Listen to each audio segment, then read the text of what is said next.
Salam müəllimlə, bugün mən sizə texnologiya bələdçisi test toplusundan 5-ci sinifin testlərini izah edəcəyim. Metal təbəqənin düzəldilmə texnologiyası düzgün verildirir. Sıranı müəyyən edək. İndi isə gəlin birlikdə variantlara baxaq.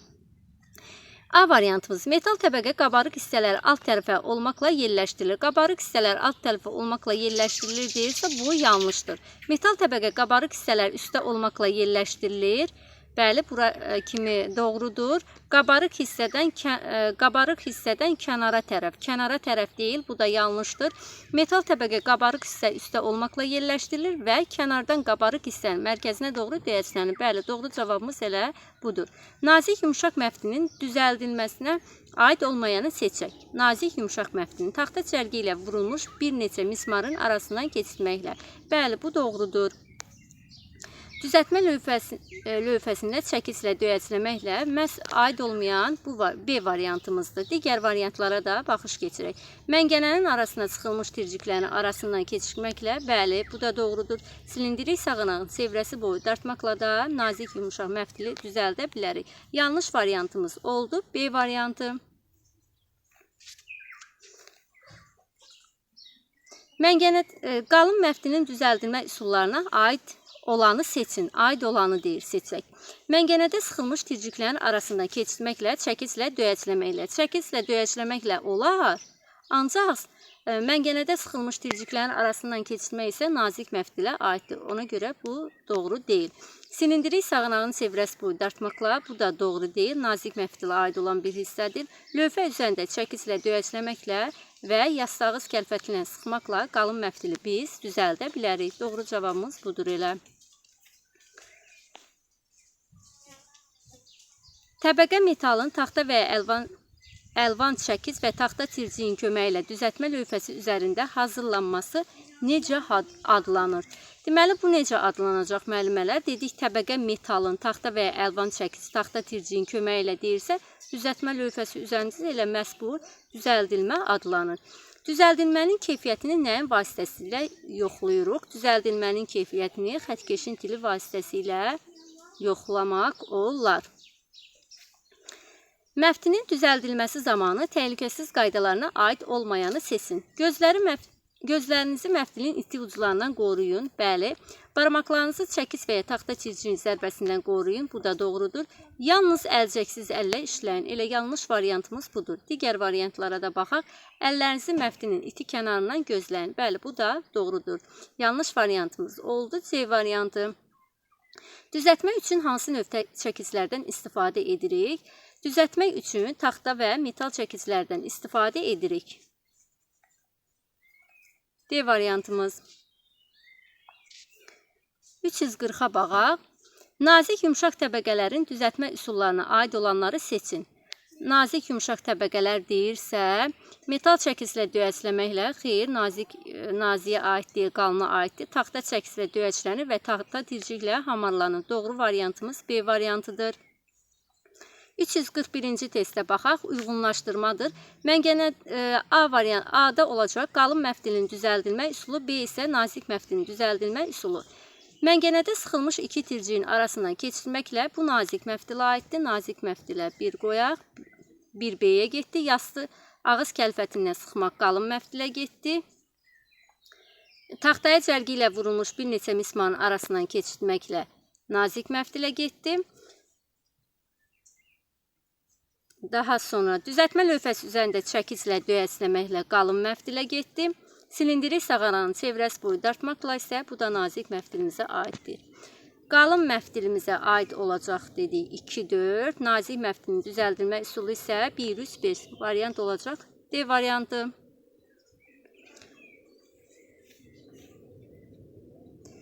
Metalın düzəldilməsi zamanı istifadə etdiyimiz geyimlərə aiddir. Əllik aiddir. Texniki əlcək aiddir, qoruyucu eynək aiddir, ancaq qoruyucu papaq isə aid deyildir. 343-cü testə baxaq. Metal lövhənin səthi çirkdən pastan nəyin vasitəsilə təmizlənir? Çirkdən pastan deyiriksə, bu zaman götürməliyik sumbata kağızı və cilalayıcı qəlib. Metal lövhə və məftilin iti kənarları deyirsə, Bu zaman isə götürürük xırda kərtikli yaya vasitəsilə onların iti kənarlarını təmizləyə bilərik. Təmizlənən səth isə məngənənin dodaqlarından deyir, nə qədər hündürdə olmalıdır. Bu zaman götürməliyik 5-8 mm hündürdə olmalıdır. Müxtəlif formalı məmulatlar nəyin vasitəsilə əyilir? Biz dedik ki, dərsimizi izah eləyəndə müxtəlif formalı məmulatlar, müxtəlif formalı sağanaqların köməyi ilə əymək lazımdır. B variantımız. Ensiz metal zolaq və məftil necə əymək olar? Baxaq görəyin, necə əymək olar. Deməli, müəllimələr, ensiz metal zolaq məftili necə əyirdik? Yastı ağız və yumru ağız kəlfətinlə onları əyə bilərik. Yastı ağız və yumru ağız. Olacaq D variantı. Məftili əyərək halqa şəklinə salmaq üçün nədən istifadə edirik? Dedik ki, məftili halqa şəklinə əymək istəyiriksə, bu zaman hansı kəlfətindən istifadə edirdik? Yumru ağız kəlfətindən. Çünki onun ağzı yumru olduğu üçün biz məftili halqa şəklinə onun vasitəsilə salırıq. Yumru ağız kəlfətindən. Pəzdahların 90 dərəcəyə bucaq altında əyilməsi nəyin vasitəsilə yerinə yetirilir? Pəzdahların 90 dərəcəyə bucaq əyilməsini dairəvi sağanaqda həyata keçiririk. 350-ci testimizə baxaq. Həncama və cəftə kimi detalları nəyin vasitəsilə tez və dəqiq əymək olar? Deməli, biz tez və dəqiq əymək istəyiriksə, bu zaman əyilmə tərtibatlarından istifadə etməliyik. Pəzdah əyildikdən sonra ölçüləri nəyin vasitəsilə nəzarət edilir? Ölçülərə şablonlar vasitəsilə nəzarət etmək lazımdır. A variantı. Pəzdahın əyilməsinin nəyin üzərində icra edilmir? Baxaq görək nəyin üzərində icra edilmir. Məngənədə icra edilir. Əymə tərtibatında icra edilir. Sağanaqda icra edilir. Yumru ağız kəlfətinə icra edir. Ancaq zindan üzərində icra edilmir. 353-cü test. Qatlama tikişinin hazırlanma ardıcıllığı düzgün verildi. Sıranı müəyyən edək. Gəlin müəyyən edək. İlk növbədə nə etmək lazımdır? Bax, birinci olacaq 3.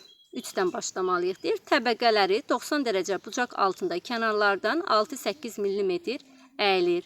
Bəli. Daha sonra olacaq bu 1.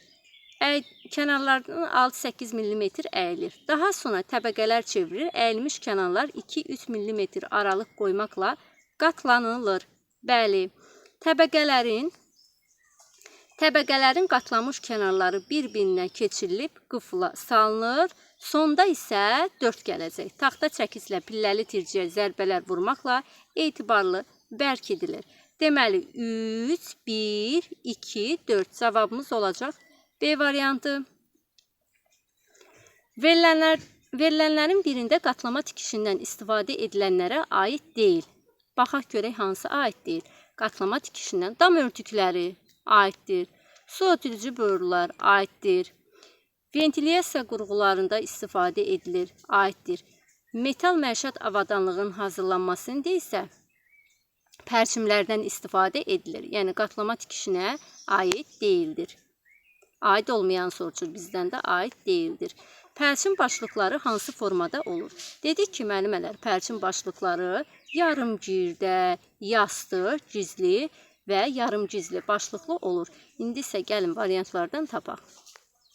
Dedik ki, yarımgirdə, yastı, gizli, yarımgizli.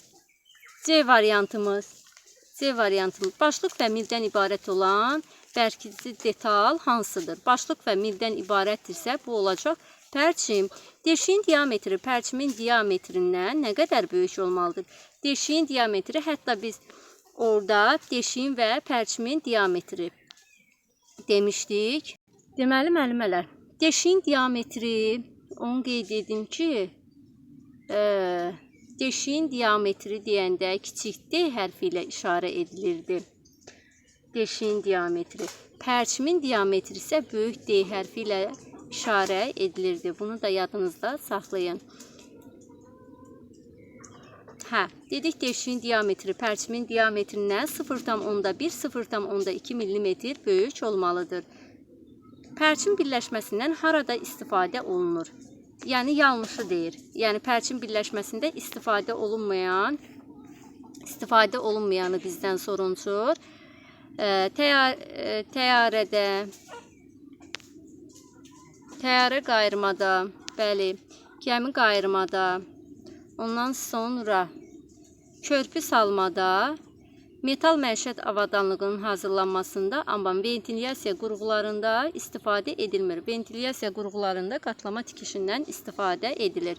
Pərçimin mili detalın səthindən nə qədər önə çıxmalıdır? 1,3, 1,6 diametrə qədər. Uyğunlaşdıraq. Pərçimdən əldə edilən məmulatlar, qatlama tikişindən əldə edilən məmulatlar. A pərçimdir, B isə qatlama tikişi. Aha, baxaq pərçim. Ventilyasiya dedik 2-dədir. B-yə getdi. Ventilyasiya B. Daha sonra metal məişət avadanlıqları pərçimdədir. A-ya getdi. Gəmi qayırma A-ya gedir. Dam örtükləri B-yə gedəcək. Su ötürücü borular.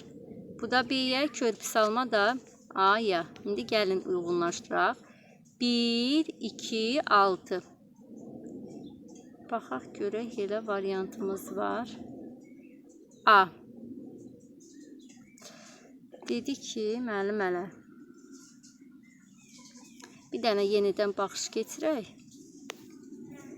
Pərçimdən əldə edilən məmulatlar və qatlama tikişindən əldə edilən məmulatlar. Pərçimdən əldə edilənlərə baxaq. İlk növbədə pərçimlə. Pərçim A-dadır. Pərçimlə. Pərçim bax. A. Pərçimdir. Pərçim. Gəmi qayırma da pərçimə aiddir. Bir də körpü salma. Körpü salma. Ventilyasiya B-yə getdi. Dam örtüklərdə B-yə getdi. Su ötürücü borularda B-yə getdi. 2, 3. Müəllimələr, burada 2, 3, 6. 2, 3, 6 bu olacaq. Pərçimə aiddir. 1, 4, 5-də aid olacaq qatlama tikişinə. Cavab olacaq A variantı. Ən geniş yayılmış birləşmə üsulu hansıdır? Ən geniş yayılmış birləşmə üsulu dedik ki, qatlama tikişidir. B variantı. Pərçimlər hansı metallardan hazırlanır? Pərçimlər yumuşaq poladdan. Gəlin götürəyim, bax. Misdən, latundan, dəmirdən alınmır, sinkdən də alınmır. Alüminiumdan və yumuşaq poladdan alınır. 1, 3, 5, 6. 1, 3, 5, 6 C variantımız olacaq. Pərçimlə birləşdirmə zamanı ilk hansı prosesdən başlanılır? Pərçimlə birləşdirən zamanı ilk öncə nə etmək lazımdır? Deşiklərin mərkəzini nişanlamaq lazımdır. 364-cü testə baxaq. Sənayedə pərçimləmə işləri necə yerinə yetirilir? Müəllimələr, deyim ki, bu sual hal-hazırda olan vəsaitimizdə yoxdur. Ancaq cavab olacaq burada pnevmatik pərçimləmə çəkiçlərinin və xüsusi pərçimləmə maşınlarının köməyi ilə pərçimləmə işləri yerinə yetirilir. A və B. Pərçimləmənin yerinə yetirmə ardıcıllığını deyir, sıralayın. Hansı ardıcıllıqla yerinə yetirilir? Baxın, görəyin müəllimələr, hansı ardıcıllıqla yerinə yetiriləcəkdir? Birinci, deşiklərin mərkəzi nişanlanır. Deşik açan və ya buruğu ilə deşik açılır. İkincisi isə deşik açdıqdan sonra pərçimi deşiyə salmaq lazımdır. Üçüncüsü gələcək, başlığı saxlayıcının oyğuna yerləşdirib və dartılma boyunca birləşdirən detalları çəkic zərbələri ilə bir-birinə yaxınlaşdırıb, çəkic zərbələri ilə pərçimləmək lazımdır. Dördüncü isə sıxacın köməyi ilə forma verilir. Elə ardıcıllıq 1, 2, 3, 4, 1, 2, 3, 4. Y variantı. 366-cı testimizə baxaq. Yüklənmiş hissəciklərin istiqamətli hərəkəti necə adlanır? Yüklənmiş hissəciklərin istiqamətli hərəkəti elektrik cəryanı adlanır. Elektrik cəryanı adlanır. Yanacaqdan və axar suyun gücündən əmələ gələn enerjinin istehsalatda geniş ehtiyac duyulan elektrikə çevrilən yerlər necə adlanır? Bu adlanacaq elektrik stansiyaları. Azərbaycanda yerləşən elektrik stansiyalarına aid deyil. İstilik var, külək var, günəş var, su var, ancaq Azərbaycanda atom elektrik stansiyası mövcud deyil. O, xarici ölkələrdə mövcuddur, bizdə yoxdur. Baxaq 369-cu testimizə. Daha güclü elektrik stansiyaları nəyin vasitəsilə işlər? Daha güclü elektrik stansiyaları yanacağı, yəni kömür və torfun vasitəsilə işləyir. Cəryanın ötürülməsi zamanı itkini azaltmaq üçün nə etmək lazımdır? İtkini azaltmaq üçün yüksək gərginlik yaratmaq lazımdır.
Ülgü, sancaq, kiçik çarx.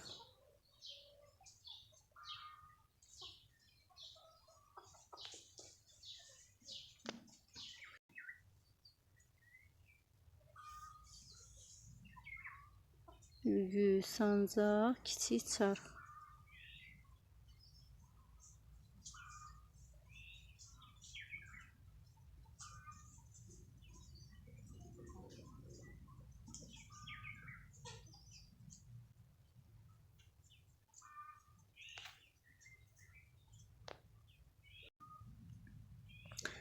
Müəllimələr, dedik ki, ülgüdür, kiçik çarxdır, bir də sancaqdır ki, bunlar tərtibatlarımıza aiddir. Yerdə qalanlar isə alətlərdir. İndi isə gəlin, uyğunlaşdırağın.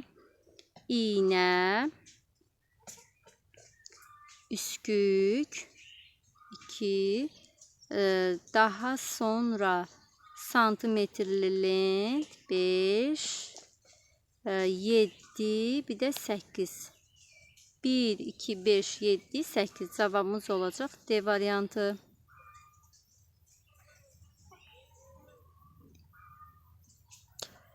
Parçanın emalı üçün istifadə olunan tərtibatları seçin. Bayaq dedik ki, hansılar oldu tərtibatlarımız? Ülgü, kiçik çarx və sancaq. Cavabımız olacaq 3, 4, 6. B variantı olacaq. İynənin ölçüsü nəyə uyğun seçilir? Baxaq görək nəyə uyğun seçilir. A. Parça nə qədər qalın olarsa, iynə o qədər nazik olar. Keçək opsi varianta baxaq. B. Parça nə qədər nazik olarsa, iynə o qədər nazik olmalıdır. Bəli, elə doğru variantımız B variantıdır. Növbəti testimizə baxağın. İynə və sancaqlarla işləyən zaman barmaqlarımızı deşilmədən qoruyur üskük, yəni oymaq. Maşın və əl tikişləri sökmək üçün nədən istifadə edilir? Sökmək üçün varsa biz bu zaman tikiş sökəndən istifadə etməliyik. Ülgü xətlərinin parçaya köçürmək üçün nədən istifadə edilir? Bax, ülgü xətlərinin deyirsə, ülgülərin köçürülməsi demir. Xətlərinin deyilirsə, bu zaman kiçik çarxı götürmək lazımdır. Kökləmə zamanı hansı iynələrdən istifadə edilir? Kökləmə zamanı uzun iynələrdən istifadə edilir. Parçanın emal zamanı təhlükəsiz qaydasına aid olmayanı seçin. İynə və sancaqları xüsusi qutuda saxlayın. Aid olmayanı deyir, aiddir bu. 390A, B variantı 396, A-nı oxuduq. B-yə baxaq. Qayçıları özünüzdən sağ tərəfə saxlayın və halqalarını geri olmaqla ötürün. Burada isə qayçıları özümüzdən sağ tərəfdə deyil, sol tərəfdə ağzı bağlı qabda, yəni ağzı bağlı şəkildə saxlamaq lazımdır. Bu səhv variantdır. Bizdə nəyi soruşmuşdu müəllimələr? Unutdum, bir dənə yenidən baxış. Aid olmayanı deyir. Aid olmayanı deyirsə, məsələ bu aid deyil də. B-ni götürürük. İynə və sancaqları ağzınızda saxlayın və ya paltarınıza sancın. Elə bu da səhvdir də.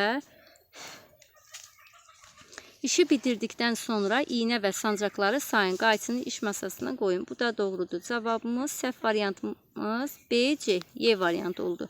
Ülgülərin köçürülməsi üçün nədən istifadə edilir? Dedik, ülgülərin köçürülməsi varsa, bu şəffaf kağızdır. Növbəti testimizə keçək. Tikilən məmulatın çertyojunu qurmaq, ülgü üzərində qısa kəsikləri ölçmək, ilmələri və tikişləri emal paylarının nişanlaması üçün istifadə etdiyimiz tikilən məmulatın çertyojunu, daha sonra qısa kəsikləri deyirsə, çertyojdur, qısa kəsiklərdir deyirsə, bu zaman biz nəyə götürməliyik? Xətkeşi götürmək lazımdır. Xətkeş. Şəffaf kağızı hansı materialla əvəz etmək olar? Şəffaf materialla əvəz etmək olar. Digər testimizə. Parçanı biçmədən əvvəl aparılan əməliyyatların ardıcıllığını müəyyən edək. Gəlin müəyyən edək. Birincisi nə olacaq? Buğa vermə. Birincisi olur buğa vermə. Bir buğa vermə. Bir buğa vermədir. İkincisi ondan ibarətdir ki, kəsiklərin düzəldilməsi. Üçüncüsü isə olacaq əyriliyin aradan qaldırılması. Dördüncü olacaq kənarlarının kəsilməsi. Beşincisi də olacaq qüsurların aşkar edilməsi. Altıncı da parçanın sərilməsi. İndi gəlin görək hansı variant oldu. 6, 5, 1. Yəni müəllimələr, yenidən baxaq. Dedik ki, kənarlarının düzəldilməsi ikinci mərhələdə idi. Variant olacaq Y variantı. 6 buğa vermə, 5 kəsiklərin düzəldilməsi, 1 əyriliyin aradan qaldırması, 2 kənarlarının kəsilməsi, 3 qüsurların aşkar edilməsi, 4 isə parçanın sərilməsidir. Cavab variantımız Y. 401-ci testə baxaq. Burada isə uyğunlaşdırılma deyir. Kəsikləri düzəldilmiş parçanı üst tərəfə içəri olmaqla kənarlarına üst-üstə qoyub 2 qat qatlayır. Sonra uzlarından tutub diaqonalları üzrə dartılır. Bu hansı idi? 2 qat qatlamaq, diaqonalları üzrə dartmaq. Bu olacaq əyriliyin aradan qaldırılması. Bu oldu 2. Daha sonra müəllimələr. Biçmədən əvvəl deşiklərin, ləkələrin qeyri-bərabər olan rəngləmənin qalın sapların aşkar edilməsidir. Bu olacaq qüsurların aşkar edilməsi. Bu getdi 4-ə. Parçanın əyri tərəfindən kəsik boyu sapların birini çıxarmaq və onun izi ilə parça zolağını kəsmək lazımdır. Bu kəsiklərin düzəldilməsidir. 3. Parçanı biçmədən əvvəl aparılan nəmsli emalsa buğa verilmədir. İndi baxaq görək necə uyğunlaşma gedib. A2, B4, C3, D-də 1. Cavab olacaq Y variantı. Növbəti testimizə keçək. Nə üçün biçmədən əvvəl parça buğa verilir? Gözəl görünsün, xeyr. Parça təmiz olsun, xeyr. Rahat ütlənsin, xeyr. Bax, cavab olacaq. İlk yumadan sonra məlumatlarımız kiçilməsin deyə, yəni biz işimizdən məyus olmayaq deyə onları məhz biçmədən əvvəl buğa vermək lazımdır.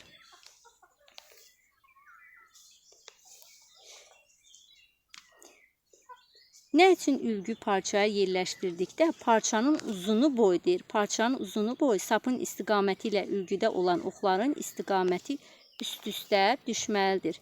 Üst-üstə ona görə düşməlidir ki, geyilərkən məlumatın dartılmaması və formasının itirilməməsi üçün ülgüdə olan oxlarla parçanın uzunu boyu sapların istiqaməti üst-üstə düşməlidir. A variantı. Detalların dərzi qaydası ilə tikişlərinin emal payının nişanlanması konturlar üzrə kəsilməsidir, prosesidir. Bax, detalların dərzi qaydası ilə tikişlərin emal payının nişanlanması kontur üzrə kəsilmə prosesidir. Burada cavab olacaq detalların biçilməsi. Detalların biçilməsi. Parçanın kənarları deyir, bəzən cod olur. Ona görə də o hissə kəsilib götürülür. Cod olursa müəllimələr bizi nə demişdik? Açar məqam hansına demişdik? Kənarlarının kəsilməsi də bu. Kənarlarının kəsilməsi. Əgər cod hissə varsa, biz onun kənar hissələrini kəsib götürməliyik. Növbəti testimizə baxaq. Tikiş üçün emal payının miqdarı nədən asılıdır? Yox, aslı deyil. Yox, olmayanı soruşur. Aslı olmayanı soruşursa, tikişin təyinatından, növündən, emal edilən kəsiyin süzülməsindən ancaq parçanın rəngindən aslı deyildir. Parçanı biçmədən əvvəl aparılan nəmsli emal hansıdır? Nəmsli emal müəllimələr. Nəmsli emal olacaq buğa vermə. Əgər parça əyri kəsilibsə, biçmədən əvvəl kəsiklərin düzəldilməsi prosesidir. Parçanın əyri tərəfindən kəsik boyu sapların birini çıxarmaq və onun izi ilə parça zolağını kəsmək lazımdır. Deyil, sadalanan əlamətlər aşağıdakilərdən hansına aiddir? Bu olacaq müəllimələr. Kəsiklərin düzəldilməsidir. 409-cu testimizə baxaq. Ütülər bir-birindən hansı əlamətlərinə görə, yəni fərqlənir, biri yanlışdır. Yəni ütülər bir-birindən hansı əlamətlərinə görə fərqlənmir soruşur. Şəkillərinə, ölçülərinə, işləmə gücünə, digər hissəyə də baxaq. İstehsal olunduğu ölkəyə görə. Yəni kitabda elə bir cümlə verməyib ki, bizə deyilsin ki, istehsal olunduğu ölkəyə görə seçilir. Elə yanlış variantımız budur. Ütülər çəkilərinə görə neçə kiloqramdan olur? Ütülər çəkilərinə görə 1 kiloqramdan 5 kiloqrama qədər olur. Nəmsli emal zamanı bizə lazım olan əsas avadanlıqları seçin. Ştepsel, elektrik ştepseli, ütü, ütləmə lövhəsi. Bax, bizə lazım olacaq əsas avadanlıqlar ütü və ütləmə lövhəsi aid olacaqdır. Ütləmə zamanı, yəni iş zamanı təhlükəsiz qaydalarına aid olanı seçin. Müəllimələr, burada ütləmə zamanı təhlükəsiz, yəni iş zamanı hansı təhlükələr olar, onu soruşur bizdən. Hansı təhlükələr olar? Nəmsli emalı rezin xalçanın üzərində dayanaraq yerinə yetirmək. Təhlükəsiz iş zamanı üzərində yerinə yetirmək. Daha sonra ütünün şununun yanması, bəli, ütünün şununun yanması aiddir buna. A variantını niyə götürmədik? Nəmsli emalı rezin xalçanın üzərində dayanaraq yerinə yetirmək. Yəni biz iş zamanı nə etmək lazımdır? Ona aiddir. Yəni təhlükəsizlik, belə deyək, iş zamanı olan təhlükəsizliyə aid deyil. Təhlükələrə daha doğrusu aid deyil. Ütünün şununun yanması iş zamanı olan təhlükələrə aiddir. Ona görə də B variantını götürdük.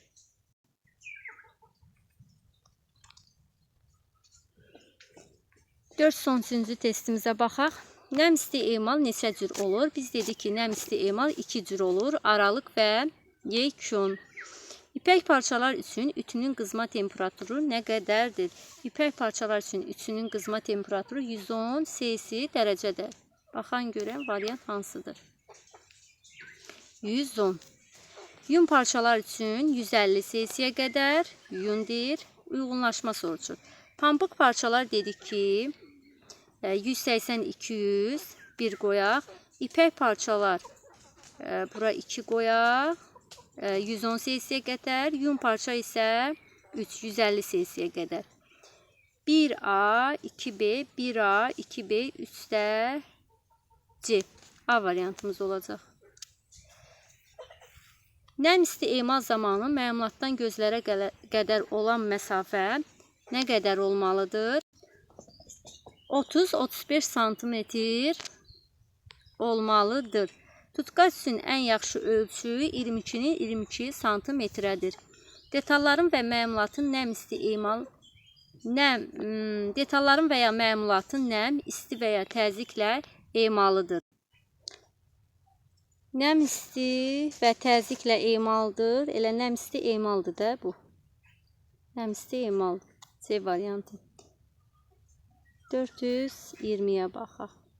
Uyğunlaşdıraq görək, uyğunlaşmada nə deyilir? İş zamanı təhlükə, işə başlamazdan əvvəl nə etmək lazımdır? İş zamanı nə etmək? Bir də işi bitirdikdən sonra nə etmək lazımdır? İş zamanı təhlükə olacaq. Ütünün şnurunun yanması. Ütünün şnurunun yanması. Gəlin bura qoyaq. E. Bir gedəcək E-yə. İşə başlamazdan əvvəl nə etmək lazımdır? İşə başlamazdan əvvəl rezin xalçanın üstündə dayanaraq yerinə yetirmək, iş zamanı etmək lazımdır bunu. Bunu iş zamanı etmək lazımdır. Temperatur tənzimləmək, ütünün xüsusi atlıq üzərinə qoymaq, kiçik rezin xalçanın mövcudluğunu yoxlamaq. Bu, işə başlamazdan əvvəl kiçik rezin xalçanın mövcudluğunu yoxlamaq. 1, Y, 2 olacaqdır. D. 2 olacaq. Buraya gətirim qoyum. D. Daha sonra işə başlamazdan əvvəl nə edə bilərik? Temperatur tənzimləmək. Temperaturu tənzimləmək, bir də kiçik rezin xalçanın mövcudluğunu yoxlamaq. Da B. 1, Y, 2, D, B. 3-ə baxar, iş zamanı nə etmək lazımdır? Nəm isti emalı rezin xalçanın üstündə dayanaraq yerinə yetirmək. 3 gedəcək A-ya. Daha sonra temperatur tənzimləmək, ütünü xüsusi atlıq üzərinə qoymaq, iş zamanı etmək lazımdır bunu. 4-ə baxaq nə deyir? İş bitirdikdən sonra nə etmək lazımdır? İş bitirdikdən sonra da yenə ütünü xüsusi atlığın üzərinə qoymaq lazımdır. 4-də C, 4C. 1, Y, 2, DB, 3, AC, 4-də C. Cavab olacaq bizim onda 1Y burada. Yox, B deyil. Y variantımız olacaq. 421-ci testə baxaq. Nəm isti emalı yerinə yetirilməsi üçün iş yeri nədir? İş yeri qatlanan ensiz masa. Qatlanan ensiz masa. Məmulatın keyfiyyəti, xarici görünüşü və forması nədən asılıdır? Baxaq görək. Məmulatın yuyulmasından, yuyucu tozundan, tikişin formasından xeyr. Baxaq. Nəm isti emal əməliyyatından asılıdır. Nəm isti emal zamanı hansı təhlükəsiz qaydasına aiddir? Baxaq görək hansına aiddir. Ütünün şununun yanması, yanıqla, buxarla ütünün alt hissəsini toxunmaqla və şnurun yanması. Baxın, yanmalar varsa artıq bilin ki, yanmadır, zədələnmədir. Bu varsa iş zamanı artıq bu olan təhlükələrdir. A variantı. 24. Nəm istemal zamanı hansı təhlükəsiz qaydasına aiddir? Ütünün quru əllə yandırıb söndürmək, şunun vurulub ütünün altına dəyməsinə və ütünün həddən artıq qızmamasına nəzarət etmək, ütünü xüsusi artlıq üzərinə qoymaq. Bu olacaq, yox təhlükə deyil, əvvəl də deyil. İş zamanı nə etmək lazımdır? C variantı. 23-cü mövzu. Muncuqdan bəzək əşyalarının hazırlanması sənəti necə adlanırdı? Muncuq hörmə adlanırdı. Muncuq hörmədən harada istifadə edilmir? Baxın müəllimələr, edilir demir, edilmir. Mozaikada, toxuculuqda, naxış tikmədə, naxış basma. Naxış basma metala aid olan bir hissədir. 8-ci sinifdə keçəcəyim biz bunu. 18-ci əsrdə hansı ölkənin şüşə istehsal texnologiyası mövcud idi? 18-ci əsrdə Venesiyanın artıq şüşə istehsal texnologiyası mövcud idi. Muncuq hörmənin üsullarına aid deyil. Bax, paralel hörmə aiddir, qarşı hörmə aiddir, xaçvarı hörmə aiddir, iynəyə bənzər hörmə, perpendikulyar hörmə deyilə bir növ keçməmişdik. Muncuq hörmə üçün hansı növ iynələrdən istifadə edilir? 0 və 1 nömrəli iynələrdən istifadə edilir. 0 və 1 nömrəli iynələrdən istifadə edilmiş olur. 30-cu suala baxaq. Uyğunluğu deyir, müəyyən edin, edək müəyyən.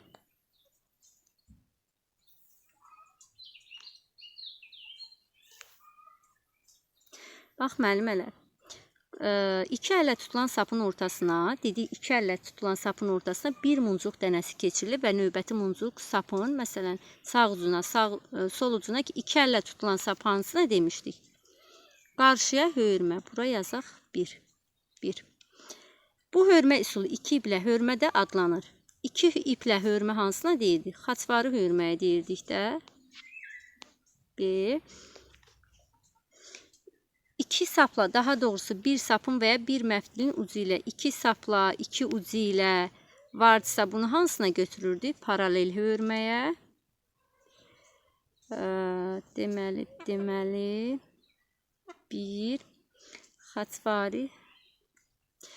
Bura 4 yazım. 4. Aha. 2 sapla dedik, daha doğrusu 2 sap, 2 uc varsa paraleldir. Buna 3 qoyaq. 3. Bu hörmə üsulundan sonuncu muncuq dənəsi deyirsə, bu da olacaq iynəyə bənzər hörmə. Cavabları uyğunlaşdıraq. 1A, 2D, 3C, 4 isə B. Cavab olacaq Y variantımız. Muncuq nədir? Muncuq dekorativ tədbir sənət üçün bəzək əşyasıdır. Muncuqdan bəzək əşyanın hazırlanma sənəti. Muncuq nədir? Dekorativ tədbiqi sənət üçün bəzək əşyasıdır.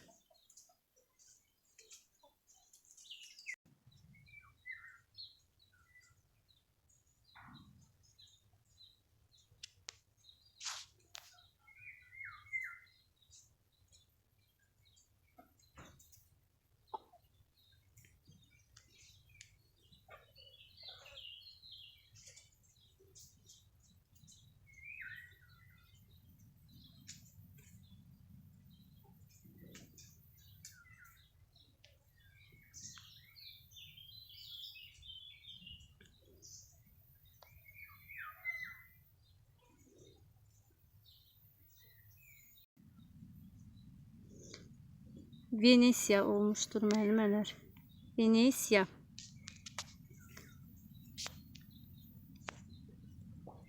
İki əllə tutulan sapın ortasına dedik ki, iki əllə tutulan sapın ortası varsa, iki əllə bizim hansı açar sözümüzə aiddir, hansı muncuq hörməyə aid idi? Bu, qarşı hörmə üsuluna aiddir. Bu hörmə növü 2 iplə hörmə varsa, bu da dedik ki, xaçvari hörmədir. Bu hörmə üsuluna məftilin uclarından birinə sonuncu muncuq dənəsi deyirsə, iynəyə bənzər hörmədir.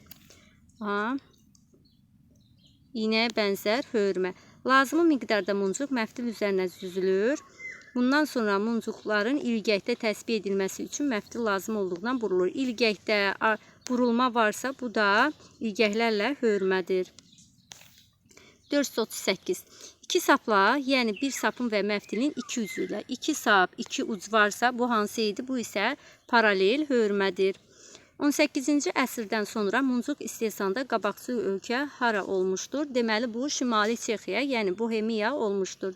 440-cı testimizə baxaq. Muncuqla işləməyin ən sadə texnikası sadə zəncir düzməsidir. Kunlariya nədir? Kunlariya bildiyimiz kimi qida hazırlama mədəniyyətidir.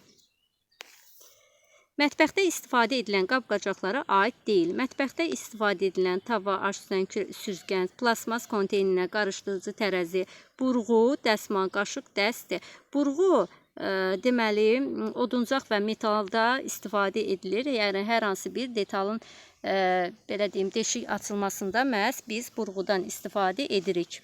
Bu yanlış cavabdır. 443-cü testimizə baxaq. Nə üçün südlü və yumurtalı qablar əvvəlcə soyuq, sonra isə isti suda yuyulmalıdır? Nə üçün? Ona görə ki, ondan pis qoxu gəlməsin, pislik gəlməsin. Buterbrotların belə bir növü yoxdur. Açıq bağlı, kanape tartın, bağlı tartin, böyük kiçik. Böyük kiçik deyilən bir buterbrot növü yoxdur. Uyğunlaşdıraq. Açıq bağlı, birinci gələcək açıq bağlı, kanape tartin, açıq.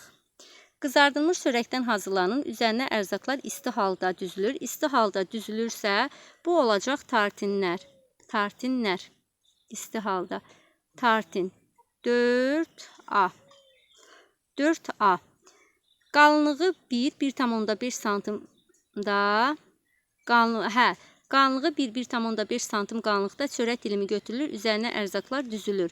Bu açıq buterbrotlarda, açıq buterbrotlar 1 gedəcək dedik B-yə. 1 B-yə gedəcək, dedik ki tartinlər 4A-ya gedəcək. 0,5 santimetr qalınlıqda 2 dilim çörək götürülür. Hər iki dilimə yağ sürtülür, ərzaqlar düzülür. Bu isə bağlı buterbrotlardır. Bağlı buterbrotlar 2 gedəcək, onda C-yə gedəcək. Boya çörək götürülür, fiqurlar doğranır, kərə yağında qızardılır. Fiqurlar doğranırsa, boyaq çörək götürülürsə, kərə yağında qızardılırsa, bu da olacaqdır kanape. Kanape. Aha. Cavabımız onda olacaq. 1B dedik. 1B açıq. İkinci cavab olacaq A variantı. Buterbrotlar süfrəyə verilməmişdən nə qədər əvvəl, yəni qabaq 30 dəqiqə əvvəl hazırlanmalıdır.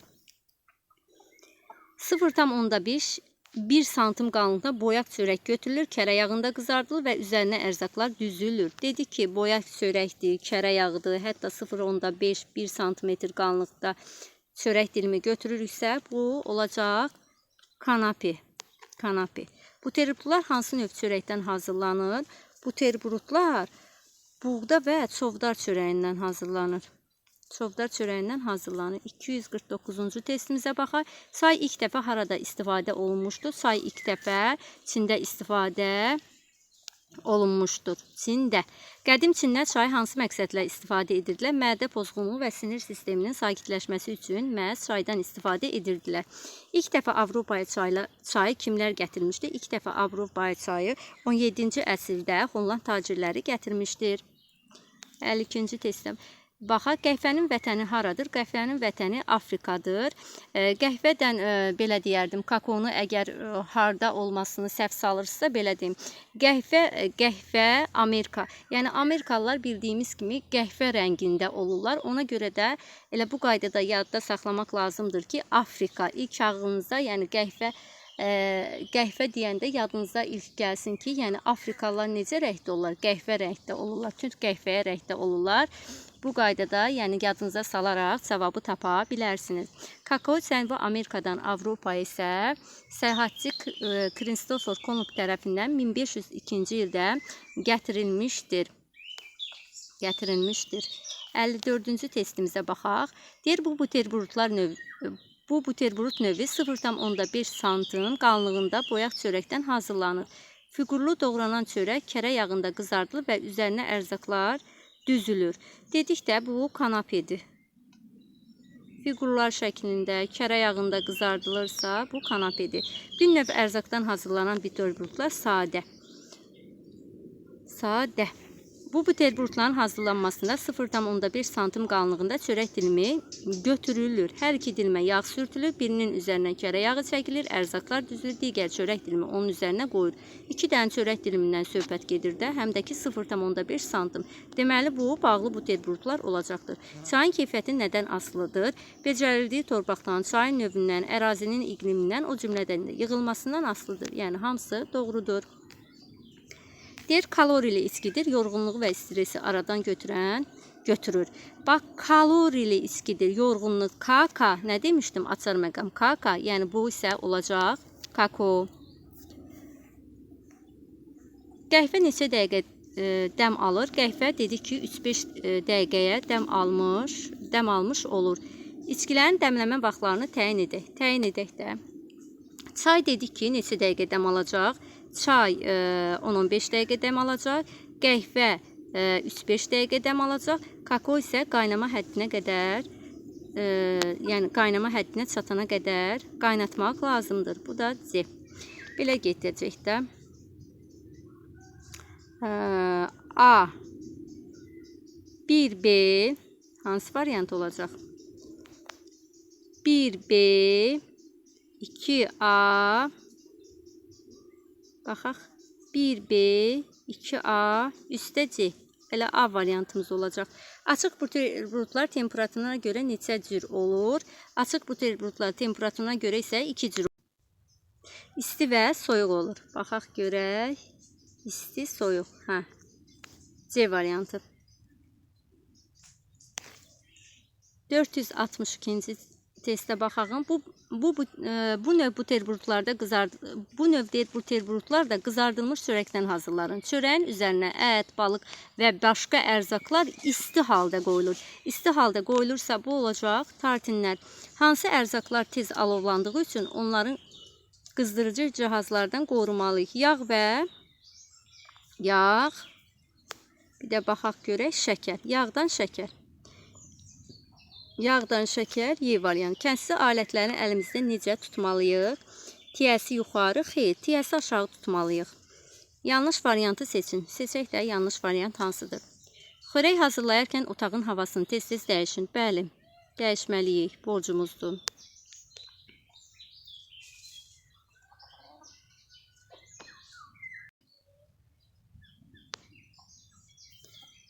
Bəli, dedik ki, otağın havasını dəyişməliyik. Ərzaqları yalnız doğrama taxtası üzərində doğrayın. Bəli, cihazın və onun izolyasiyasının işlək vəziyyətinə olmasına əmin olun. Bu da doğrudur. Bıçaq və çəngələ yalnız dəstəyə geridə olmaqla ötürün. Dəstəyə geridədir. Bıçaqla işlərkən sol əlin barmaqlarını elə tutun ki, dırnaqlar qabağa çıxmasın. Bu da doğrudur. Elə səhv variantımız deyildi. Deyir, bıçaq və çəngəlləri yalnız dəstəyə geridə olmaqla ötürün. 466-cı testimizə baxaq. Zərif dada malik yüksək kalorili qidadır. Bu isə yumurtadır. Yumurtanın tərkibində hansı vitaminlər var? A, D, B vitaminləri vardır. Yumurtaların təzəliyini yoxlama üsulları hansılardır? Baxaq görək necə yoxlayırıq. 1 stəkan suda 1 xörək qaşığı düz həll edib yumurtanın suyun içərisində saxlamaqla. Bəli. Digər isə işığa tutub baxmaqla. Bəli. Olacaq bizim variantımız Y variantını.